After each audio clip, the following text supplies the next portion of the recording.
സൂവിനകത്തുള്ള Himalayan mountaineering ഇൻസ്റ്റിറ്റ്യൂട്ടിലാണ്. Himalayan mountaineering institute Darjeeling. Rock climbing museum, mountaineering movie ഇതെല്ലാം ഉണ്ടെന്നാണ് പറയുന്നത്. ഇതാണ് എൻ്റെ എൻട്രൻസ് ഗേറ്റ്. നമുക്ക് പോയി നോക്കാം എന്താണെന്ന്.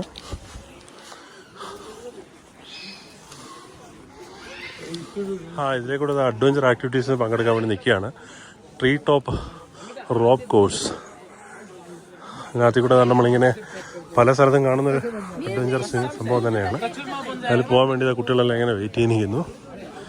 ഈ ഏരിയയിലൂടെ എല്ലാം ഈ ഒരു എന്താ പറയുക സ്ട്രിങ്ങിലൂടെയും അതുപോലെ റോപ്പിലൂടെയൊക്കെ പോയിട്ട് നമ്മൾ തിരിച്ചു വരുന്നതാണ്. നമ്മൾ കണ്ട ഇതിൻ്റെ climb from peak to peak, Himalayan mountaineering institute Darjeeling. ഇതാണ് എൻ്റെ എൻട്രൻസ് പോയിന്റ്. ഓൾ ആക്ടിവിറ്റീസിന് 210 രൂപ പെർ ടിക്കറ്റ് എടുത്തിട്ടാണ് ഇത് ഓൾ ആക്ടിവിറ്റീസ് ഉള്ളത്.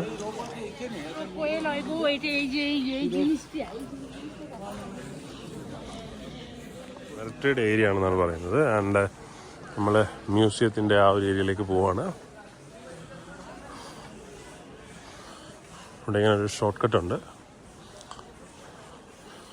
മൗണ്ടനറിംഗ് ഇൻസ്റ്റിറ്റ്യൂട്ടിൻ്റെ മെയിൻ ഓഫീസാണിത് ഈ കാണുന്നത്. ചെറിയ ടെമ്പിളുണ്ട്. ടെമ്പിൾ നോക്കട്ടെ, ഇതിൻ്റെ ഡു നോട്ട് ടച്ച് അങ്ങനെ ബോർഡ് വെച്ചിട്ടുണ്ട്. ടെമ്പിൾ ഇൻസ്റ്റിറ്റ്യൂട്ടിനകത്ത് തന്നെ ഒരു ടെമ്പിളാണ്. And way to museum. Himalayan mountaineering ഇൻസ്റ്റിറ്റ്യൂട്ടിൻ്റെ മ്യൂസിയം. ഫോട്ടോഗ്രാഫി സ്ട്രിക്ട്ലി പ്രോഹിബിറ്റഡാണെന്നൊക്കെ എഴുതിയിട്ടുണ്ട്. അതുകൊണ്ട് ഫോട്ടോ എടുക്കാൻ പറ്റത്തില്ല. സോ ഇതാണ് എൻ്റെ ഔട്ട്സൈഡ് ഏരിയ. ഹിമാലയൻ മൗണ്ടനറിംഗ് ഇൻസ്റ്റിറ്റ്യൂട്ടിൻ്റെ ഔട്ട്സൈഡ് ഏരിയ ആണിത്.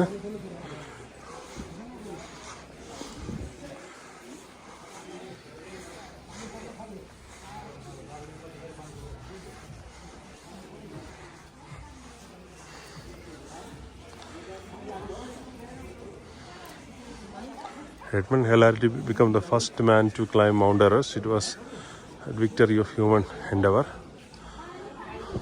So എഡ്മണ്ട് ഹിലാരിയുടെ ഒരു സ്റ്റാച്ചു ഇവിടെ വെച്ചിട്ടുണ്ട്. എഡ്മണ്ട് ഹിലാരിയുടെ സ്റ്റാച്ചു 1997 ഈ സ്റ്റാച്ചു വെക്കുന്നത്.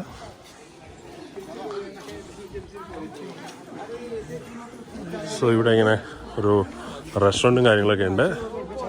ദെൻ കുറേ ഹിൽ പ്രോഡക്ട്സ് ഒക്കെ വിൽക്കുന്ന സെയിം ആസ് യൂഷ്വലുള്ള കുറേ കൗണ്ടേഴ്സ് ഉണ്ട്. സോനിയസിൻ്റെ കൗണ്ടറുണ്ട്.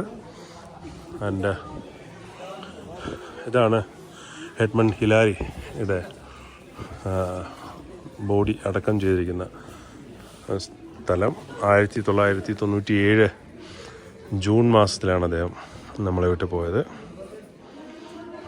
Edmund Hillary.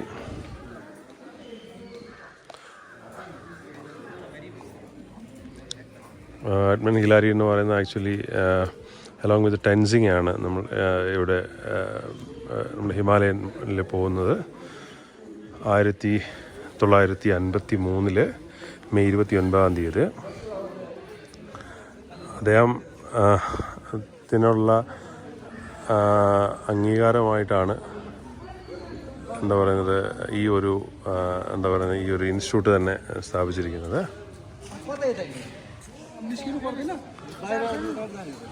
നല്ല രസകരമായിട്ടുള്ള ഒരു വ്യൂ ആണ് ഈ ഇൻസ്റ്റിറ്റ്യൂട്ടിൻ്റേത്. നമുക്ക് കാണാൻ പറ്റും. ഫ്രൂട്ടൊക്കെ കാഴ്ചയ്ക്കുന്നത് കഴിക്കാൻ പറ്റുന്നതാണോന്നും അറിയത്തില്ല. അത് നിറയെ ഫ്രൂട്ടൊക്കെ നിൽപ്പുണ്ട്. Himalayan mountaineering institute Darjeeling. Love നല്ല ലവിൻ്റെ സിമ്പിളൊക്കെ കൊടുത്തിട്ടുണ്ട്. ചെറുതായിട്ട് മഴ ചാറാൻ തുടങ്ങി. ലെറ്റ് സി എന്താവുമെന്ന് നോക്കാം. സുവനീർ ഷോപ്പിൽ അങ്ങോട്ട് പോകാം നമുക്ക് ആ ഒരു ഏരിയയിലേക്ക്. നമ്മൾ ഇൻസ്റ്റിറ്റ്യൂട്ട് കണ്ടിട്ട് ഇറങ്ങി. അവിടെ ഫോട്ടോ എടുക്കുന്നതിന് പെർമിഷൻ ഇല്ല. അപ്പോൾ അതുകൊണ്ട് ഫോട്ടോയും വീഡിയോയും നമുക്ക് എടുക്കാൻ പറ്റിയില്ല. പക്ഷേ നമ്മൾ ഒരിക്കലെങ്കിലും കണ്ടിരിക്കേണ്ട ഒരു കാഴ്ച തന്നെയാണിത്. അവിടെയുള്ള കാഴ്ച ഇതാണ്. മറ്റേ മുകളിൽ നിന്നുള്ള ഇതാണ് എക്സിറ്റ് വരുന്ന വഴി. മുകളിൽ നിന്നുള്ള കാഴ്ച ഇതാണ്. ഇതൊരു കാണേണ്ട ഒരു സ്ഥലം തന്നെയാണ് കേട്ടോ. ഹിമാലയൻ റെയിൽവേ ഒരു ടോയ് ട്രെയിനിൻ്റെ മോഡൽ വെച്ചിട്ടുണ്ട്.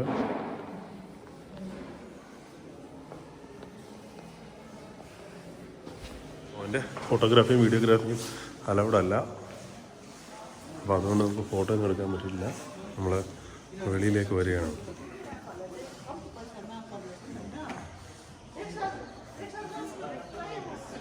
അവിടെ ഒരു സോവനിയറിൻ്റെ HMI സോവനിയർ ഇൻസ്റ്റിറ്റ്യൂട്ടുണ്ട്. പിന്നെ ഒരു ഷോപ്പുണ്ട്. നേരത്തെ നമ്മൾ കണ്ട ക്യാൻറ്റീനുണ്ട്. ഇതാണ് ഏരിയ. നമ്മൾ മ്യൂസിയത്തിന് അതിനകത്ത് കൂടെയാണ് വന്നത്. വളരെ രസകരമായിട്ടുള്ള അല്ലെങ്കിൽ കാണേണ്ടതായിട്ടുള്ള ഒരു സംഭവം തന്നെയാണ് അതിനകത്ത്. അത് ഷൂട്ടിംഗ് പെർമിഷൻ ഇല്ല, അതുകൊണ്ട് നമുക്ക് ഷൂട്ട് ചെയ്തിട്ടില്ല. എപ്പോഴെങ്കിലും നിങ്ങൾ വരികയാണെങ്കിൽ ഹിമാലയൻ മൗണ്ടനിങ് ഇൻസ്റ്റിറ്റ്യൂട്ട് ഡാർജിലിങ്ങിൽ മസ്റ്റായിട്ട് പോകേണ്ട ഒരു സ്ഥലമാണ്. അപ്പോൾ ഇത്രയും കാര്യങ്ങളാണ് ഇതിന് ഇൻസ്റ്റിറ്റ്യൂട്ടുമായിട്ട് കണക്റ്റഡ് ആയിട്ടുള്ള വീഡിയോ. ഇവിടെ നിർത്തുകയാണ്. നമ്മളിവിടെ നിന്ന് ഉള്ള കാഴ്ചകൾ വളരെ മനോഹരമായിട്ടുള്ള കാഴ്ചയാണ് ഈ ഒരു ഇൻസ്റ്റിറ്റ്യൂട്ടും അതുപോലെ തന്നെ ഇവിടുത്തെ ഒരു പ്രത്യേക ആംബിയൻസും മ്യൂസിയം പ്രത്യേകിച്ചും.